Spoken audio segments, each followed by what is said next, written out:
Uh, so this morning I want to read from the book of Job 5, 8 through 16. And it says, if I were you, I would go to God and present my case to him. He does great things too marvelous to understand. He performs countless miracles. He gives rain to the earth and water to the fields. He gives prosperity to the poor and protects those who suffer. He frustrates the plans of the schemers so the work of their hands will not succeed.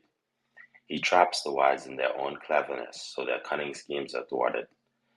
They find it is dark in the daytime, and they grope at noon as if it were night. He rescues the poor from the cutting words of the strong, and rescues them from the clutches of the powerful. And so at last the poor of hope and the snapping jaws of the wicked are shut. And today I am just grateful for God's everlasting protection. Um, some hope is something that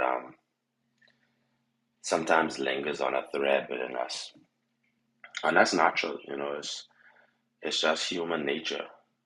That we tend to sometimes think that all the odds are against us, but the Bible constantly reminds us, and that's why whenever I feel despair, it's my always my go-to because there's so many reminders in this book that tells us to never give up hope.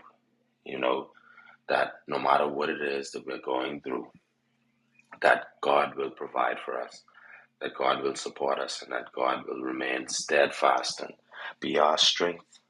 Um, Today, I'm just grateful for His coverage and His protection, and that's something that I pray over everyone in this group. And it's something that I pray over my family and my friends and my colleagues and just everyone that I ever encounter.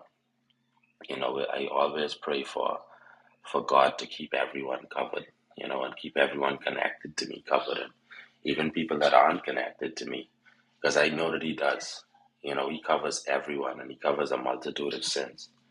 So I just want to pray protection over everyone in here, and I want to pray coverage that God continues to be a beacon of light, and Jesus continues to be your hope.